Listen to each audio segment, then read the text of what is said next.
نحمده ونصلي على رسوله الكريم اما بعد فاعوذ باللہ من الشیطان الرجیم بسم اللہ الرحمن الرحیم۔ آج میرے پاس جو ٹاپک ہے وہ یہ ہے سود اور قیامت والے دن کیسے اٹھیں گے۔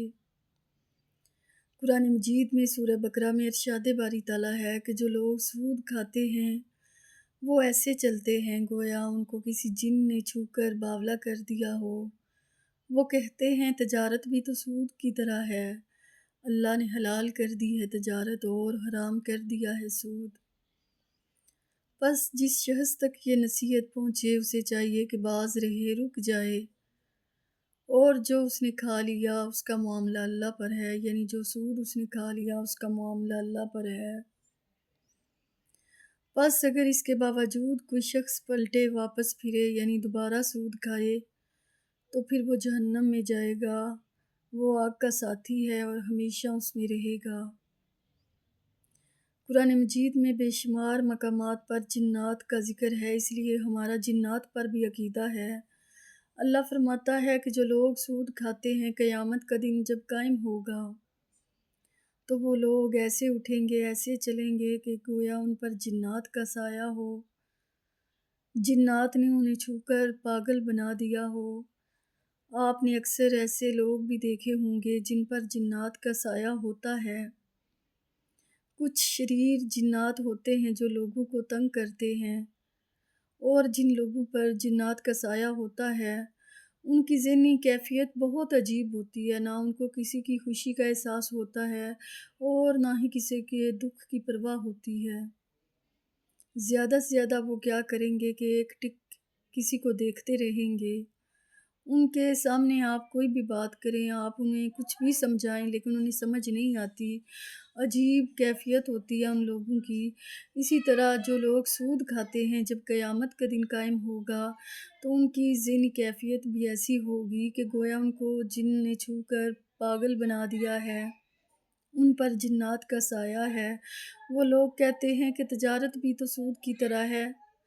آج کے دور میں بھی آپ دیکھیں کہ جو لوگ سود کھاتے ہیں وہ کہتے ہیں کہ تجارت بھی تو سود کی طرح ہے، اور بہت سے لوگ تو ایسے ہیں جو جان بوجھ کر سود کھا رہے ہیں، ان کو پتہ بھی ہوتا ہے کہ یہ سود ہے لیکن وہ دیکھا دیکھی کھا رہے ہیں۔ کہ بہت سے لوگ ان کے علم میں ہوتے ہیں کہ جو سود کا کاروبار کرتے ہیں اور سود کھاتے ہیں اور سودی سسٹم کو سپورٹ کرتے ہیں، تو وہ کہتے ہیں کہ وہ دیکھیں فلاں بھی کھا رہا ہے، فلاں بھی کھا رہا ہے۔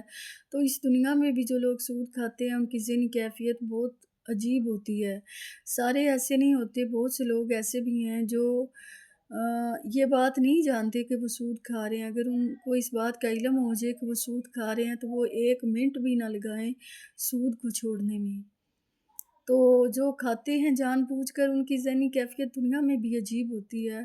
اللہ فرماتا ہے کہ جس شخص تک یہ نصیحت پہنچ جائے کہ میرا حکم آ گیا ہے سود چھوڑ دو، تو اسے چاہیے سود چھوڑ دے، اور جو اس نے کھا لیا اس کا معاملہ اللہ پر ہے، یعنی جو اس نے سود کھایا اگر ہو سکے تو وہ لوگوں کو پیسے واپس کر دے۔ اگر وہ ایسا نہیں کر سکتا، اسے شرم آتی ہے، تو اسے چاہیے کہ بغیر ثواب کی نیت سے غریبوں میں تقسیم کر دے، لیکن وہ توبہ کر لے کیونکہ میرا حکم آ گیا ہے۔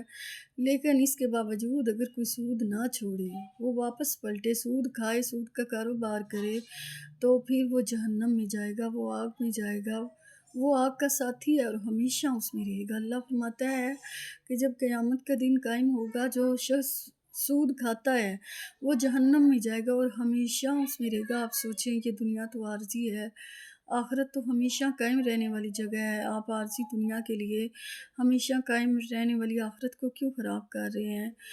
آپ اگر سود کھاتے ہیں تو آپ دوزخ میں جائیں گے اور ہمیشہ اس میں رہیں گے۔ اللہ پاک فرما رہا ہے، اور اس دن رسول پاک صلی اللہ علیہ وسلم بھی آپ کے کچھ کام نہ آ سکیں گے۔ قیامت کا دن جب قائم ہوگا آپ ان سے مدد مانگیں گے تو رسول پاک صلی اللہ علیہ وسلم فرمائیں گے کہ میں نے دنیا میں بتا دیا تھا کہ سود کھانے والا، سود کھلانے والا، سود لکھنے والا، سود پہ گواہ بننے والا سب ہی جہنم کی آگ میں ہے۔ میں نے بتا دیا تھا، تو آج کے دن میں تمہاری کچھ مدد نہیں کر سکوں گا۔ اور اللہ پاک فرماتا ہے کہ وہ دن ایسا ہوگا کہ وہ انصاف کا دن ہوگا، اور جو لوگ سود کھاتے ہیں وہ جہنم کی آگ میں جائیں گے اور ہمیشہ اس میں رہیں گے۔ تو میری پیاری مسلمان بہنوں، آپ عارضی دنیا کے لیے ہمیشہ قائم رہنے والی آخرت کو خراب مت کرو۔ اللہ تعالیٰ آپ کو اور مجھے عمل کی توفیق عطا کرے، آمین۔